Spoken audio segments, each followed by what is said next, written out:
Boa noite, mais uma vez aqui reunidos em torno do Evangelho do Cristo, procurando conhecer um pouco mais de suas palavras e dessa forma conhecermos-nos também mais intimamente.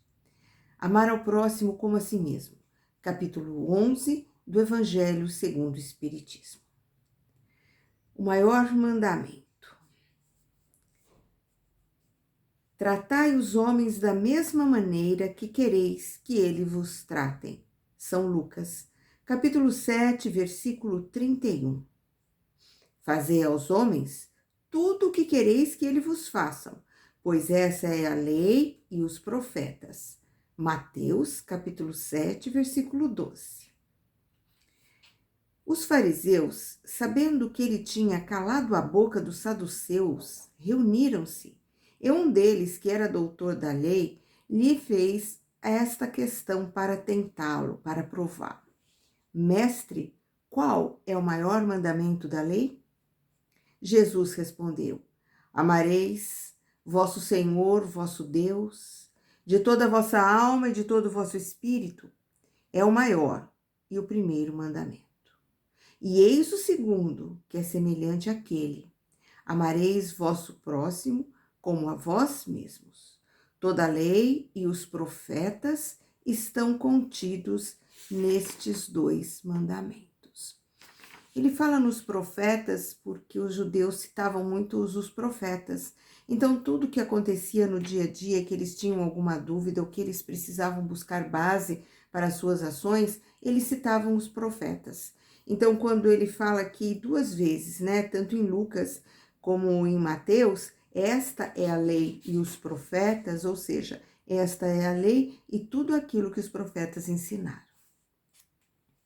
Mas para querer deixar mais clara a lição, o Cristo diz: o reino de Deus é comparável ao rei que quis pedir contas aos seus servidores. E tendo começado a fazê-lo, apresentaram-lhe um que lhe devia 2.000 talentos. Mas, como ele não tinha meios de lhe pagar, seu senhor lhe ordenou que vendesse sua mulher, seus filhos e tudo o que tinha para liquidar sua dívida. O servidor, se jogando a seus pés, suplicou-lhe: Senhor, tende um pouco de paciência, pois vos restituirei tudo. Então, o senhor deste servidor, tendo sido tocado pela compaixão, deixou-o ir e perdoou-lhe a dívida. Mas esse servidor, mal saindo, encontrou-se com um de seus companheiros que lhe devia 100 moedas. Agarrou-o pelo pescoço, sufocando, e disse: Devolva-me o que me deves. E seu companheiro, jogando-se a seus pés, suplicou-lhe, dizendo: Tenha um pouco de paciência, pois te restituirei tudo o que te devo. Igualzinho ele havia feito anteriormente ao seu senhor. Mas ele não queria escutá-lo e se foi, fazendo com que o prendessem até que ele restituísse tudo o que devia. Os outros servidores, seus companheiros, vendo o que se passara, ficaram extremamente aflitos e avisaram o seu senhor sobre tudo o que tinha acontecido.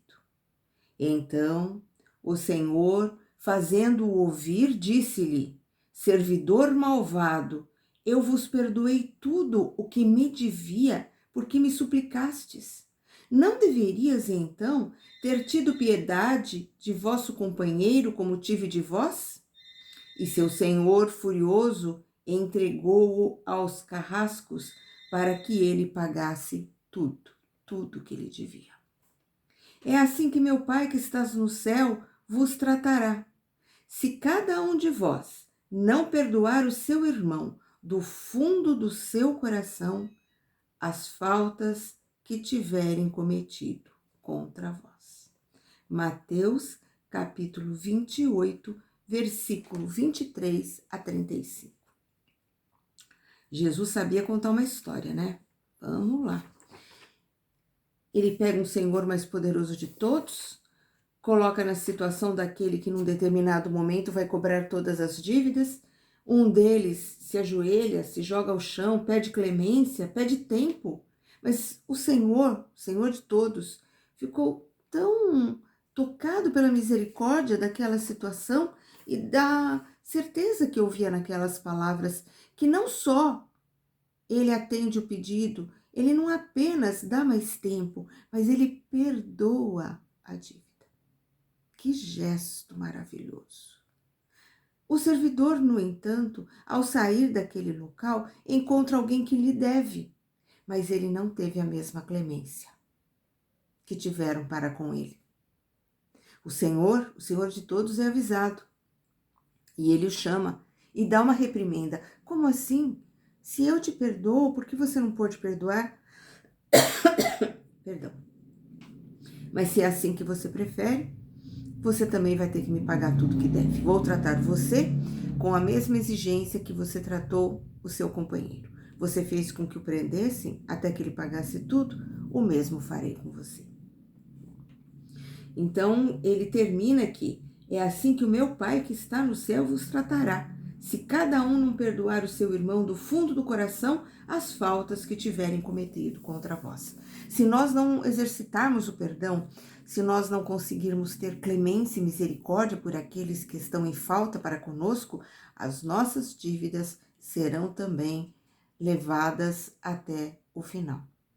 Na oração do Pai Nosso, não é? Pai, é pedido principalmente que perdoe as nossas ofensas, como nós perdoamos a quem nos tem ofendido. Que perdoe, Senhor, as nossas faltas, como nós ao menos tentamos perdoar os que nos têm ofendido. Amar o próximo como a si mesmo. Fazer aos outros o que quereríamos que nos fosse feito. É a expressão da mais completa caridade, pois resume todos os deveres para com o próximo. Não pode existir um guia mais seguro sobre isto do que tomar como medida daquilo que fazemos aos outros ser o que desejamos para nós. Tudo aquilo que nós fazemos, nós estamos semeando. Tudo aquelas atitudes, todas as decisões que nós tomamos, nós estamos definindo também o nosso futuro. Quando julgamos e condenamos, estamos nos condenando por aquilo que temos de mal em nós. Quando os homens passarem a deixar de lado o egoísmo e assumirem o amor como regra de conduta, como base de todas as instituições, compreenderão a verdadeira fraternidade e farão reinar entre eles a paz e a justiça. Não haverá mais ódio, nem desavença, mas união, concórdia e mútua benevolência. Aqui ele diz muito mais do que entre os homens. Ele diz no momento em que o amor for regra de conduta para o indivíduo e para a base de suas instituições, de todas as suas sociedades, de todas as suas igrejas, de todos os seus governos, de todos os seus negócios, públicos ou particulares. Então, o que ele quer é que haja amor, porque onde houver amor, vai haver paz. Não apenas a paz de um ficar dando uma paulada na cabeça do outro, não, mas a paz social, a paz que trata todos com igualdade, a paz onde não haveria mais conflito entre os sexos, entre as cores, entre as raças, entre o pensamento de um e o de outro. E a justiça então se faria. A justiça então se fará, não agora, onde há ainda muitos homens apegados ao material e que ainda não entendem a lei do amor. Por falar em lei do amor, Lázaro, um espírito em Paris, 1862, nos deixa uma belíssima passagem. O amor resume inteiramente a doutrina de Jesus, pois é o sentimento por excelência.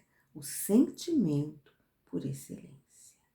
Os sentimentos são os instintos elevados, que foram se elevando até chegar a serem chamados de amor. É a lei do progresso que se realiza. Na sua origem, O homem era só instinto. Quando ele começa a trabalhar as suas relações com o semelhante, com a sociedade, com a comunidade, com o outro, esse sentimento instintivo começa a se modificar. Se ele é corrompido, ele só tem sensações. Ele só quer o prazer da carne, o prazer da boa mesa. Ele só pensa em prazer. Então ele só tem e trabalha para sentir boas sensações. Quando, no entanto, ele é instruído e purificado, esse sentimento vai evoluindo. Então, instinto de um lado buscando a sensação, instinto de um lado se modificando em sentimento, e esse sentimento elevando-se ao ponto mais sublime, que é o amor. Não o amor no sentido vulgar da palavra, mas o sol interior que condensa e reúne em seu ardente foco todas as aspirações e todas as revelações sobre-humanas. É o amor num sentido muito mais elevado do que apenas o que vemos nesta vida, na materialidade. É relações sobre-humanas.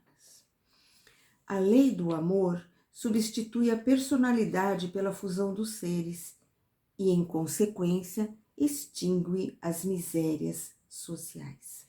Substituir a personalidade. Nós ouvimos muito falar em personalismo. É o meu ponto de vista, eu acho que, como eu acho que tem que ser dessa forma, o personalismo é aquele que tem o foco do mundo apenas pelo olhar individual.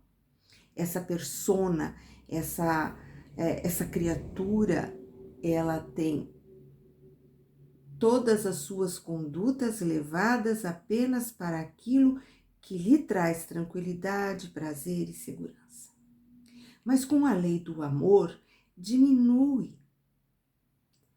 vai diminuindo lentamente essa personalidade, esse egoísmo, e tudo vai ser feito como se houvesse uma fusão de seres. Não vou mais dizer eu quero, eu posso, eu faço, eu mereço, eu. E tudo que tiver que acontecer é para mim, para mim e para mim. E os meus projetos serão porque nós devemos, porque nós podemos, porque nós merecemos, porque nós temos condições. E tudo que for feito será feito em favor de nós todos, de toda essa comunidade. Nós trabalharemos para quê? Para que a sociedade como um todo possa receber aquilo que lá atrás queríamos só para mim, só para nós, indivíduo. E agora eu quero só para nós, sociedade, coletividade. É nesse sentido que Lázaro diz que ele substitui o personalismo, substitui o egoísmo. Quando Jesus pronunciou esta palavra divina, amor, fez estremecer os povos, e os mártires da cristandade, inebriados de esperança, desceram aos circos. O circo aqui no sentido do circo romano, onde eram levados aqueles que seriam supliciados, que seriam entregues às feras, que serviriam para saciar o apetite daquela multidão que ia ali para ver a morte e a desgraça dos outros. Então, quando Jesus começou a trabalhar no conceito e na palavra amor, havia tanta emoção, havia tanta comoção entre todos, que eles, apesar do medo que nós estudamos ontem, apesar das dificuldades que a época impunha, mesmo assim eles ficaram contaminados por essa ideia e saíram disseminando o amor e as palavras do amor personificadas no Cristo Jesus. E dessa forma corriam o risco até de serem levados aos circos romanos. Mas era tão profundo esse sentimento, era tão revolucionário para aquela época, eles se encantaram e eles assumiram todos os riscos. Então Jesus veio no momento em que a humanidade era muito egoísta ainda. E ele vem, ele traz um conceito de amor não o amor carnal, não o amor passional, mas o amor na esfera comunitária, na esfera extraterrena ou extramaterializada ou espiritualizada.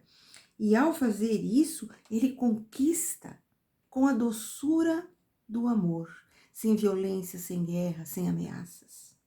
Vem o Espiritismo, por sua vez, tempos mais tarde, e traz mais uma palavra, reencarnação, dizendo que o homem triunfaria sobre a morte e que não é mais levado ao suplício eterno no fogo do inferno, mas à conquista do seu ser, elevado e transfigurado.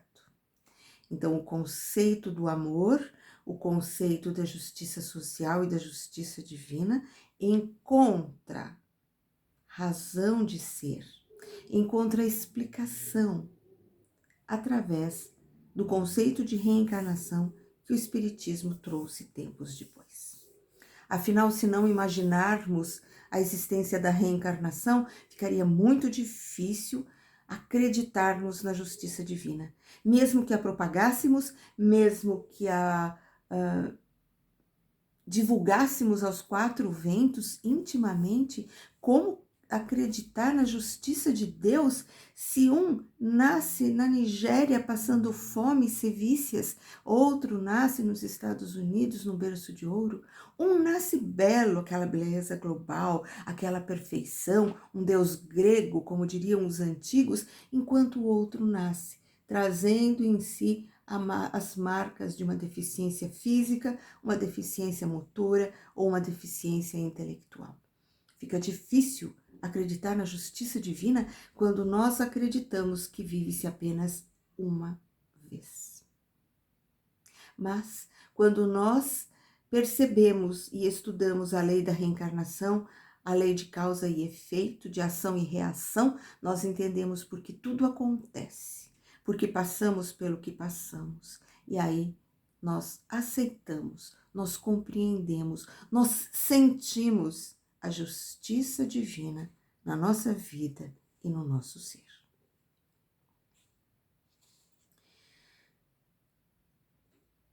É então que, compreendendo a lei do amor, que une todos os seres, buscareis os suaves prazeres da alma, que são o prelúdio das alegrias celestiais. É então que, compreendendo a lei do amor, que une todos os seres, amor é aceitação, que compreende, que aceita, que sustenta, que não critica, que não marginaliza, que não tem preconceito. Quando nós olhamos no outro como nosso irmão, filho do mesmo Deus, e nós sabemos que Deus não erra porque Ele é perfeito e porque Ele executa a justiça divina, quando nós aceitamos o outro, por mais diferente de nós que ele seja, como irmão, igual em direitos, em sonhos, em dores, então sim, o amor se faz por igual. O próprio Cristo, ele falou aqui, amai-vos uns aos outros, menos os que tiverem nascido na Pérsia, menos os que tivessem um norteamento homossexual, menos os que torcessem para o Corinthians ou para o Palmeiras, menos os que... Então nós vamos tendo que tirar de nós esses menos os que. Porque é difícil, às vezes, aceitar diferenças de pensamento, é difícil aceitar situações em que os outros agem com violência, com transgressão, mas quando nós imaginamos que é um filho de Deus, que ainda está na estrada escura, procurando o caminho da luz, o nosso sentimento é de amor e não de condenação. Quando nós vemos os que pensam e que agem e que são diferentes de nós, mas nós não olhamos mais como eles são por fora. Não importa se são negros, se são asiáticos, se são gays, se são héteros, nós apenas nos preocupamos com o seu caráter. Nós nos preocupamos com o ser humano que existe ali. E aí tudo fica fácil. E aí realmente conseguiremos seguir o que disse o Cristo. Amar o próximo como a si mesmo. O próximo é todo o próximo. No capítulo seguinte, ele vem nos trazendo uma reflexão de Fenelon, em Bordeaux, em 1861. O amor é de essência divina, e todos vós, desde o primeiro até o último, tendes no fundo do coração a centelha desse fogo sagrado. Não dá para fugir do amor. Mais cedo ou mais tarde, seja pela dor, seja pelas experiências da vida, ou seja na busca do amor, esse amor, essa centelha que já está no nosso coração, ela vai se libertar, ela vai dominar todas as trevas dos nossos pensamentos e vai ajudar a transformar os nossos instintos em bons sentimentos, transformá-los, afinal, no amor total por todos. Jesus disse: amai vosso próximo como a vós mesmos. Ora, qual é o limite do próximo? É a família? A seita? A nação? Não, é a humanidade inteira. Nos mundos superiores é o amor recíproco que harmoniza e dirige os espíritos avançados que habitam nesses mundos. E o vosso planeta, destinado a um progresso próximo por sua transformação social, verá praticar essa sublime lei pelos seus habitantes, pelo reflexo da divindade. O nosso planeta de prova e expiação, destinado a um progresso próximo, nós já estamos numa fase de evolução, de transformação. Por sua transformação social. Eu tenho que aprender a amar a todos. Eu tenho que elevar a todos. Porque é a transformação social, grupal, da humanidade toda que permitirá a transformação final deste planeta de provas e expiações. Os efeitos da lei de amor são o adiantamento moral da raça humana e a felicidade durante a vida terrestre. Que felicidade maior de você saber que não te falta nada e para o teu semelhante também não? Que felicidade divina saber que todos os teus filhos estão em segurança e os filhos dos outros também. Que todos estão estudando, que todos estão amparados, que todos têm o que comer, o que beber, que todos são respeitados. E isso nos dará a felicidade que tanto ansiamos. Enquanto procuramos a felicidade apenas nas nossas conquistas pessoais, a nossa felicidade sempre será relativa. Nós somente seremos totalmente felizes quando formos felizes juntos com todos. E aqui ele vem e nos diz a evolução desse próprio conceito. Jesus disse que o amor é o mais importante dos mandamentos após aquele que manda amar a Deus sobre todas as coisas. E ele, para nos trazer as situações que se impunham, e se coloca: não façais aos outros aquilo que quereríeis que não vos fosse feito. Lembra da lei de Moisés?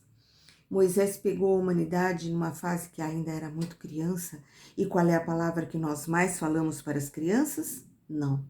Não suba, não cutuque, não coloque a mão da tomada, não puxe o rabo do gato, não faça malcriação. Quando são muito pequeninos, a nossa tendência é cercear o que é errado, porque eles ainda não têm capacidade de entender um diálogo e incitá-los às coisas boas. Lógico, quando eles fazem coisas boas, nós aplaudimos, nós brincamos, nós brindamos com felicidade. Porém, é muito mais não do que sim quando temos filhos ou crianças pequenas em casa. O Cristo veio e mudou, deu um avanço naquele caminho que Moisés ensinara. E agora, o não façais aos outros o que não queres que vos façam é acrescentado por fazei aos outros todo o bem que possas fazer. Não errar não basta, tem que acertar. Não prejudicar o outro não basta, tem que ajudar o outro, tem que praticar caridade, tem que ser solidário, tem que ter empatia, tem que buscar se melhorar. A terra, morada de provações e de exílio, será desta forma, purificada por este fogo sagrado, e verá praticados a caridade, a humildade, a paciência, o devotamento, a abnegação, o sacrifício, virtudes essas todas filhas do amor, não é? Todas elas filhas do amor. E isso será feito com tanta tranquilidade, tanta naturalidade, que será como respirar para nós. Nós nem perceberemos mais que estamos fazendo, porque faz parte do nosso dia a dia. Quando São João, o evangelista, porque 2 apóstolos do Cristo chamavam-se João. João, o preferido, aquele ao qual Jesus entrega sua mãe quando está sendo supliciado na cruz e diz: mãe, esse é teu filho, e diz: filho, essa é tua mãe. E também João, o evangelista, que é aquele que nós estudamos nos evangelhos que nós vemos aqui. Quando São João foi ficando muito fraco, foi cansando, a velhice chegou, a doença e a enfermidade também, ele já não tinha mais condições de falar horas, de se inflamar em discursos maravilhosos para convencer todos aqueles que fossem vê-lo, que fossem às casas do caminho, que fossem buscar nas palavras do Cristo a esperança para continuar progredindo. Ele já havia formado outros que faziam isso por ele, mas ele era muito requisitado e mesmo assim ele sempre se manifestava. Como não tinha mais forças, como não tinha mais saúde, ele não cansava de se repetir: meus filhinhos, amai-vos uns aos outros. E nisso ele resumia tudo o que ele poderia falar, tudo o que ele poderia orientar, aconselhar, porque o amor perdoa, porque o amor é paciente, porque o amor é solidário, porque o amor faz o bem sem olhar a quem, porque o amor não olha o defeito do outro, o amor olha as potencialidades do outro. O amor lamenta as falhas, mas ele crê que a criatura pode superá-las. Então João, o evangelista, nos ensina que tudo que nós pudermos falar sobre o Evangelho do Cristo, sobre o Espiritismo em si, se resume em amar ao próximo como a si mesmo.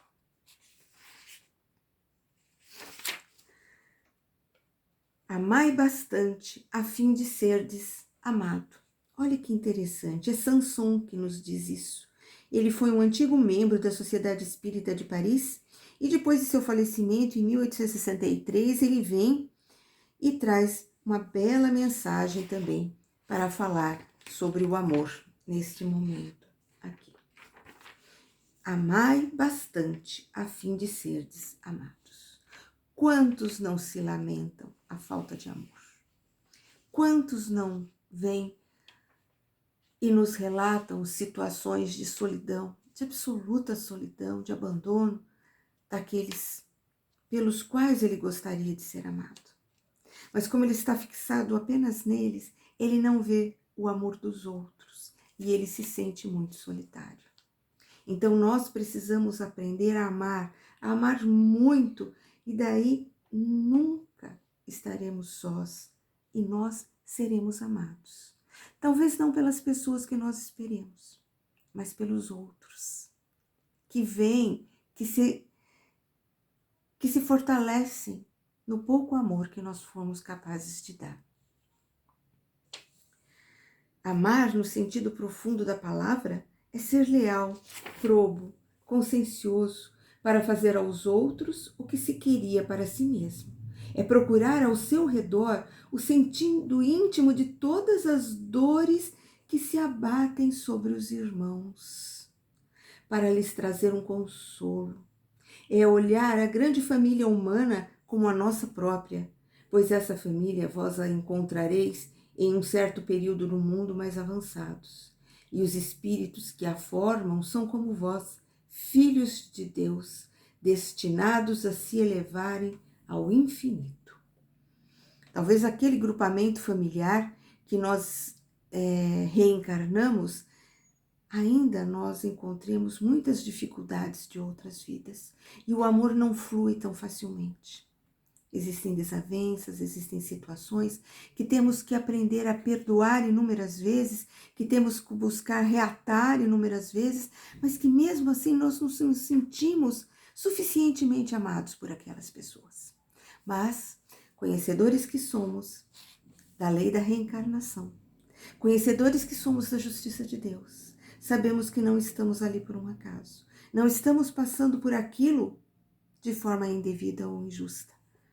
Nós temos que aceitar o momento e o tempo de cada um. E enquanto isso, semear amor à nossa volta.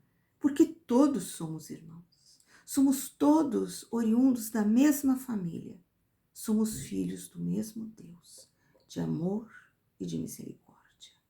Então, se o teu pai carnal, se o teu parente carnal não tem afinidade com você, o teu irmão que está do lado, que divide com você o banco na igreja, no centro, que divide com você a mesa de refeição no teu local de trabalho, que divide com você a fila do ônibus. Esse também é teu irmão e nele teu amor frutificará. Então não estejamos sós. Joana de Ângeles tem uma frase muito interessante que diz que quem é solidário jamais é solitário. Quando eu dou, quando eu me dou, não tem espaço para solidão, porque eu encontro muitos amigos à minha volta.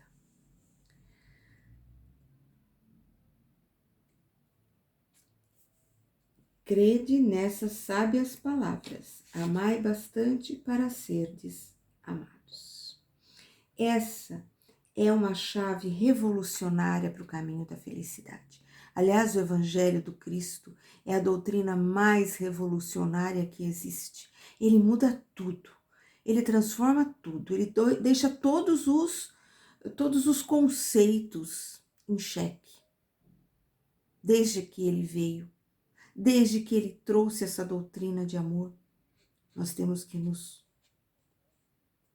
conhecer e entender todos os dias e ver como estamos manuseando esse amor, porque é uma doutrina revolucionária.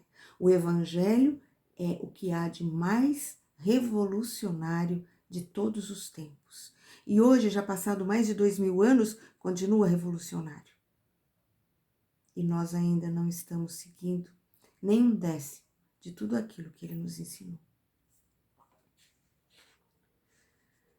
Hoje, quando o movimento espírita deu um grande passo, vede com que rapidez as ideias de justiça e de renovação encontradas nos ensinamentos dos espíritos são aceitas por grande parte do mundo inteligente. É que essas ideias correspondem a tudo que há divino em vós. Nós temos uma vivência de séculos, de múltiplas existências e do tempo que nós passamos em erraticidade, ou palavrinha feia, no tempo que nós passamos desencarnados, nós estamos também tendo maior consciência das verdades divinas. E aí, quando nós encarnamos, essas ideias se propagam facilmente, porque nós estamos sequiosos, ávidos de vivenciar esses conceitos. Então, tudo vai mais rápido, porque encontra consonância nos nossos conhecimentos eternos.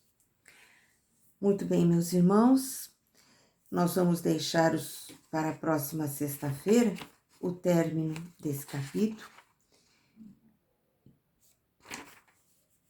E nós vamos pensar hoje, refletir até que ponto estamos sendo capazes de vivenciar o Evangelho do Cristo no nosso dia a dia.